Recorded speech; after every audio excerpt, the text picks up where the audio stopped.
Should we start on the CBI Conference, gathering of all the business leaders today, and the budget from Rachel Reeves a few weeks ago still very much in the firing line. Time says budget tax raid will put us off hiring, say bosses. Normally with a budget, after a few days, the world moves on, and then you find out whether it was a good budget or a bad budget in 1 or 2 years' time. This seems to be a budget which is making the headlines not for days but for weeks.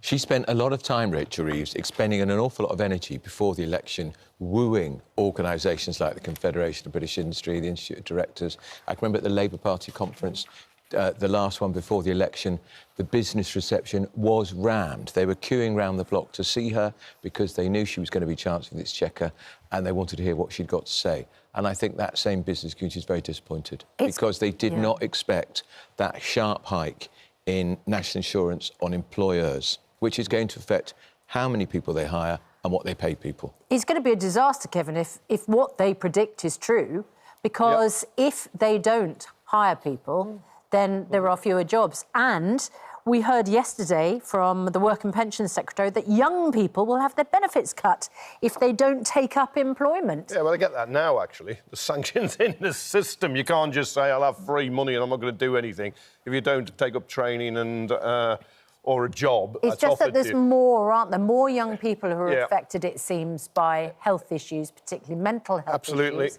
And if there aren't the jobs there for them, if there's fewer jobs, well, what are they supposed to do? No, look, if you can work, you must work, and that's in the system anyway. But employers have been saying that they can't hire people. They've got the vacancies and they can't find people to come and take their jobs. It doesn't feel at the moment that there aren't jobs in the economy. No, but there is an issue of more, not just young people, other people saying I'm too ill to work, and that needs to be tackled. Or there's a lot of people who are disabled and can't work for perfectly legitimate reasons who should be deserving. You've got to avoid going down the scrounger debate. But it's interesting, actually, just to see the CBI still functioning after all those sex scandals and members leaving and so on. But Rachel Reeves, I mean, like Andrew's right. Labour wooed business, business wooed Labour.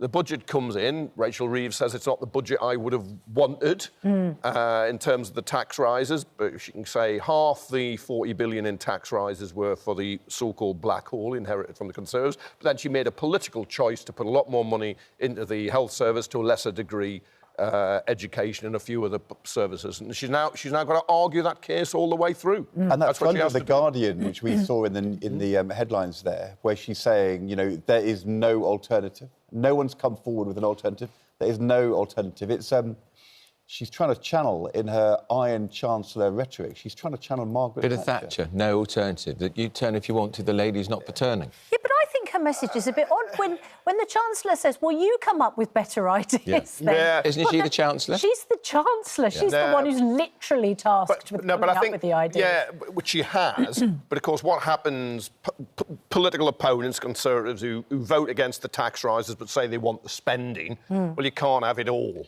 And the CBI, well, what would you do if you don't want these? If you don't want these tax rises, tell us which tax rises you would want. Well, they want growth, and they would argue take the taxes off. Well, what about the spending then? Hang on. Are they saying cut NHS spending? Is that what the CBI is saying? When you have more growth and more jobs, then eventually you get more tax. You are absolutely right. Hang on, Kevin. That was Labour's entire strategy. That was her buzzword, the Chancellor, again and again. Capital G. Growth. We're going to reform the planning system because we want to get people building again. Growth. Everything's about growth. How do you create growth when you whack employers who can create the growth by creating jobs with much higher tax?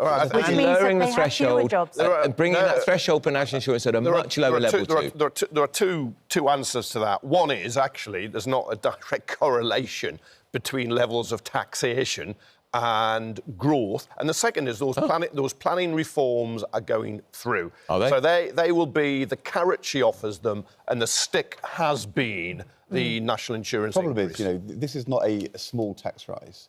It's not even a medium tax rise. It's a massive tax rise. 25,000 million.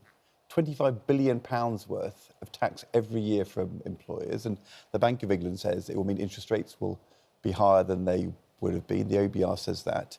Of course, it's going to be passed on to in people's wages as well. But of the issues in the last few weeks, She's hitting growth, the farmers complaining, the winter fuel allowance still being taken away. Which ones of those do you think that she'll be most worried about? Which is the thing we're likely to be talking about in 6, 9 months, a year's time? Well, I think all of them, but I think the farmers is a big issue because of the impact potentially on food production, whether we can get food on our table. They provide half of our grub. And we see now that Dan Needle, who's been wheeled out by the BBC's Verify, he's a very clever economist, Labour Party member, of course, to effectively... Well, the BBC was saying... Starmer was saying that the BBC had backed it. He's changed his tune now and is saying that the threshold of 1 million to introduce inheritance tax has to be dramatically higher because otherwise far more smaller and medium-owned farms are going to be in trouble. So you're saying our viewers, but compared to the winter fuel allowance being taken away, what's going to happen to the economy? I think the winter fuel... Or farmers? What I mean by the winter fuel... I just think that's already done. Farmers... That's done. She's not backing off on that No, but the all. question was, what is the thing which will be... Oh, the thing that's outraging people watching this programme is winter fuel, without a doubt. That people will remember and resent. Winter fuel 1, then the big economic changes 2, because they will have an impact, but you don't know quite how much they'll have an impact on you. If you've lost 300 quid, you've lost 300 quid. You won't quite know what those economic changes will make. I think farmers is a third-level issue, and actually there's very little... I think, wide public support for them because you can say it's a feather-bedded inheritance tax deal when their allowance is going to be 3 times bigger than anybody else. They're only going to pay half the rate and they'll have 10 years, not a matter of months. Remember, Kevin, that they're going to have to sell the farm to pay it. Or sell off part of the land to pay it. Because the money is not liquid. You don't, I don't know. Well, that's because you're parroting the Treasury line. Relatively few. You can see the tax returns on what's been happening with people getting relief from inheritance tax in the past. Come on, you're scaremongering. It's a lot, and it affects our food production. There's a lot of scaremongering here. If food disappears off our tables, that would be a big issue for your viewers. Or if we have to import more food. Yeah, exactly. And that costs more. And also, what about... Net zero. The rush to net zero. It's about landowners, big landowners. Here he goes, class war, can't help himself. Class war. Yes. Including that... This, when you ask which of the issues is not going to go away or get people most irate, it looks like it's this one, the farm one. Well, no, it's him. I think it's him. It's an interesting political winter fuel for me. The Conservatives and Kemi Badenoch has gone hard on farmers. But... Yeah, she says... If she was leading the Conservative Party into the next government, they would overturn the inheritance tax. But this is the Rachel... Pretty quickly. Right, you're right. Possible. You're right, Susanna. So this is the Rachel Reeves, what would you do? So Kemi Badenoch says she won't raise the nearly £500 million on inheritance tax from landowners. So she's not saying she should put the winter fuel allowance back? No, but she's also then saying, I wouldn't put VAT on school fees. There's another £1.5 billion. We're up to £2 billion. Then they voted against the national insurance rise. There's £25 billion. Look, it becomes fantasy sums. And that is where I think Rachel Reeves has a case. What would you do? Attack me by all means, but what would you do? Well, I tell you what, have to make it all add up. You're spending and you're taxing. OK, I tell you what 1.8 million people would do, and that is give us a chance to vote again. It's probably higher than that now, Susanna. There are less Brenda from Bristol going to say? Less than 5 months since the general election, 1.8 million people have signed a petition calling for another one. Not another one. No. Not another one. There we go. Just a day after it was first created, the number putting their names to it continued to rise. The petition simply says, I would like there to be another general election, but explains that by saying the current Labour government have gone back on the promises they laid out in the lead-up to the last election, call a general election, and apparently one of the high-profile signatories is British Olympic swimmer Sharon Davis. Well, there we are, then. She's made a splash. Yes. There we are. I mean, that's it. Kevin, are we going to get a general election before 2029? Possibly at the end of 2028, but not before then. I remember these petitions when the Conservatives were in, because it's so easy on your phone or your laptop just to click away. They're pretty meaningless. But they always make me smile. But I tell you why this one is interesting, because new governments have a honeymoon. Yeah. They just do. They're popular. Well, they don't necessarily now. Not anymore, because this is a nightmare. Already nearly 2 million this is barely 2 days they've signed. It'll be over 2 million probably by the end of this programme. I don't remember... It's going to keep rattling up. There's a lot of governments don't have honeymoons. After Well, you've got the coalition... No, this sorry, is a bad 2010, one, I remember VAT went up 12 million, record 20%. That honeymoon went very quickly with a tax-raising budget, just like this one. I remember Black Wednesday after 1992. That wasn't much of a honeymoon. Well, we're certainly not in a honeymoon at the moment. Distrusted, not one at all. According to The Sun this morning, there is infighting even within the government over this very sensitive issue. There's a vote this week on assisted dying, with one minister accused of imposing her religious beliefs on others. This is Justice Secretary Shabana Mahmood, who is Muslim. She wrote to her constituents in Birmingham Ladywood, warning the bill would be a slippery slope towards death on demand. Now, is it not reasonable for someone who is religious to have an objection? Yeah, I think it's the tone of what you say. And I know Wes Streeton has got a lot of criticism from his colleagues for making his, as health secretary, making his views Now, he is clear. Anglican, but he says very specifically it's not a religious objection. No, but it might be with his large Muslim population in a very small majority now. I actually think if somebody is asked, I like them to answer. And he was on this programme and he answered and he gave a full answer and I thought that was fine. Good. Yes. But I think it's the tone of it. I think death on demand, that is not what that bill is about. I think that's why her colleagues but she's saying it could slip to that. Yeah, could. Well, that's what happened. You've got to go to Canada, where it started out in the same way, and now people with mental illness are being given euthanasia. The problem is she's the Justice Secretary. She is. Yeah. She's in the thick of the bill. If the bill was to pass, would have a pivotal role in implementing this. And you have to be careful with your language. If you're the Justice Secretary, even if you have a religious objection, you can't start saying... I mean, that is the opposite of what the bill says. Yeah. It's not good judgment. Yeah. And maybe she wants to be remembered for this rather than releasing prisoners early after only 40% well, she's a constituency MP of their sentences. Maybe that's why she wants... a very large Muslim population in her constituency. But we don't know if Keir Starmer is going to turn up on Friday and vote...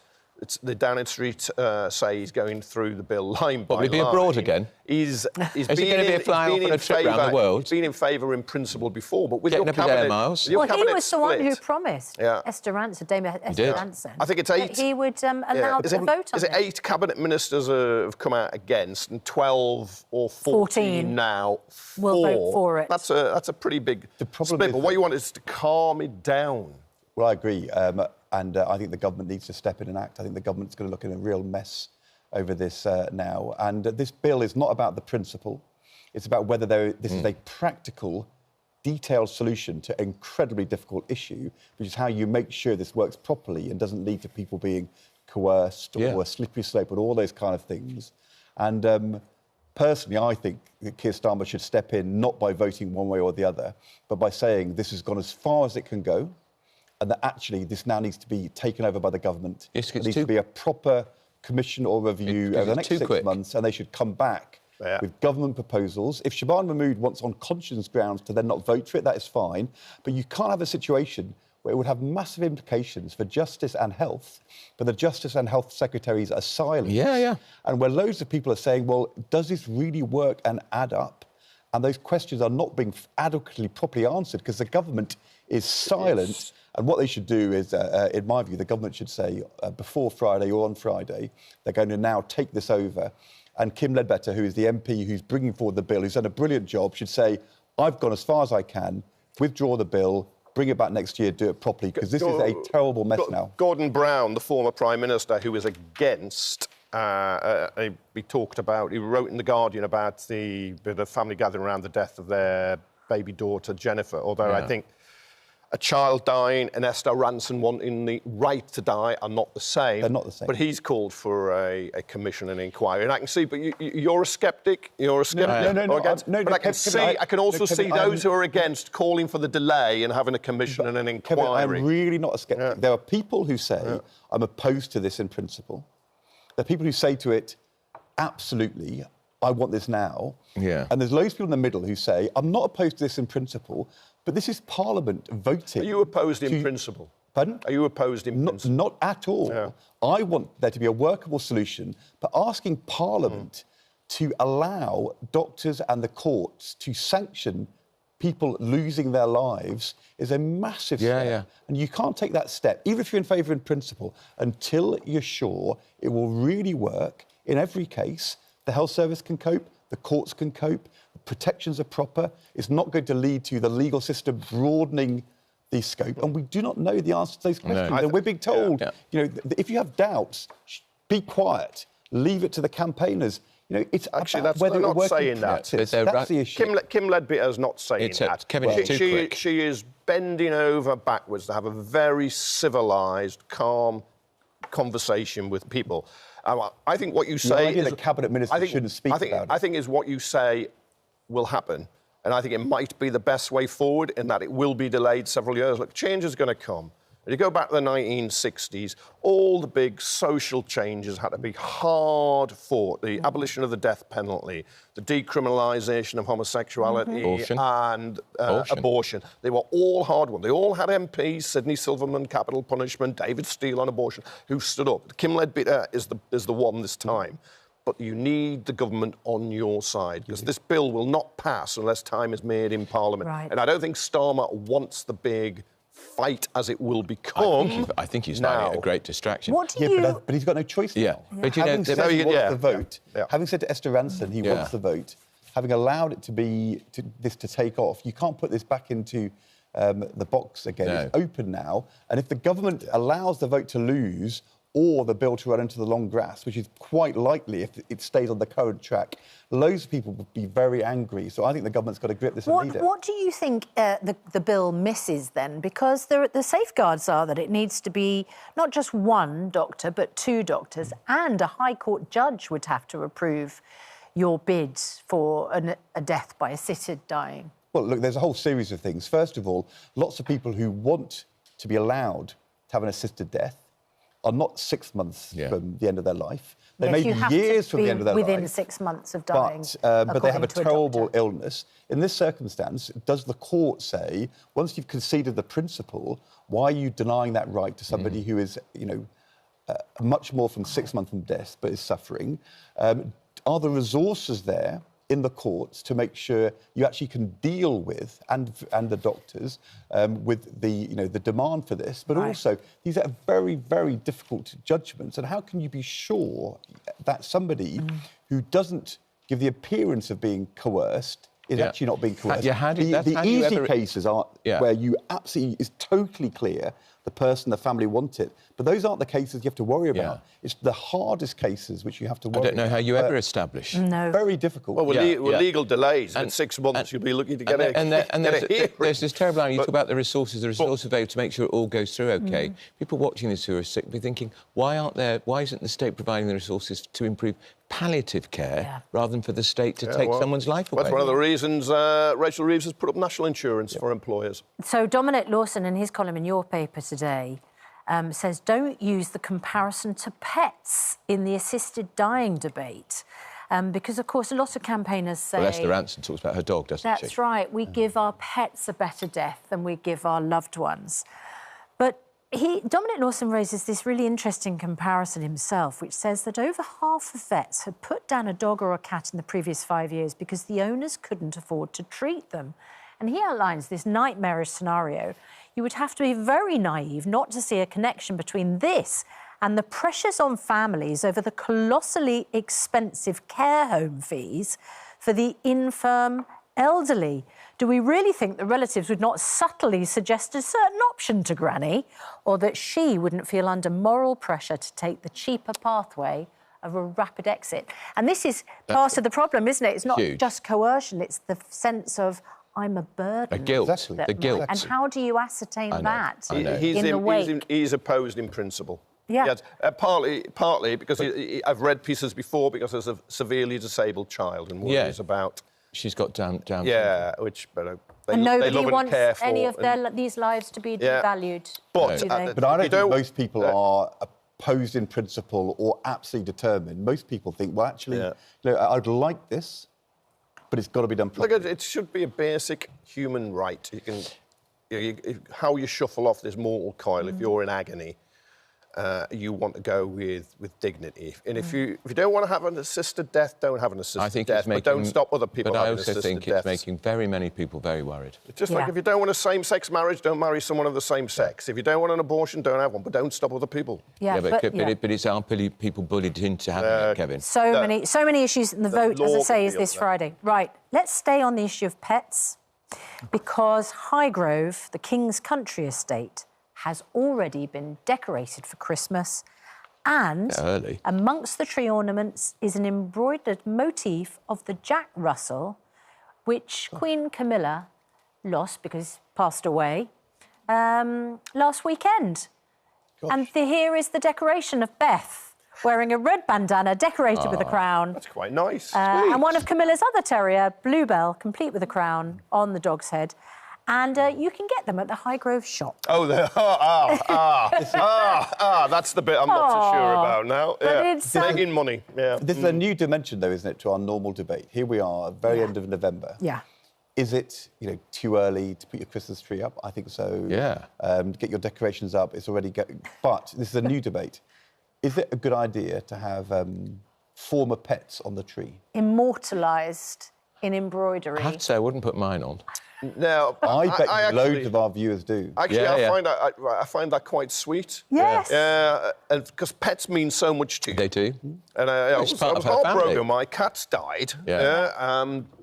Did I put them on the tree? No, but if the kids had said they wanted to make something, put it on the tree as a tribute to Pablo Picasso and Dolly and Molly, I would have been thrilled. I don't know if they go on the tree, but my dad has pictures of former dogs in the house and he wants to remember them. A dog is for life, not for Christmas, but for his life, the dogs who have been part of his life are very much part of his life, even if they're no longer with us. So, I think on the tree is a sort of the real spirit of Christmas, unusual, isn't it? Put your pet on the tree. I can see why people would. Yeah, it's the shop bit I get. Come on, they're going to make some money. Go on. You're always saying they're a drain on the state, and here's the Highgrove estate making a bit of money. Admit, I do have embroidered bits of royal paraphernalia on my tree. Quite right, Susanna. Yes. What kind of royal paraphernalia is this? I have a Henry VIII, an embroidered Henry VIII on my tree. Good Lord. I know, it's weird, isn't it? And which of his 6 wives? Unfortunately, none of the wives are immortalised on my tree. I thought you'd have had the one that survived, the 6th one. Do you think Henry... girl power. Do you think Henry VIII had former wives on his tree? Yeah. Do you think he had Anne Boleyn? I know. Embroidered but headless. And we can... Oh, my goodness. Having watched Wolf Hall, he beheaded 2 of them. Yeah.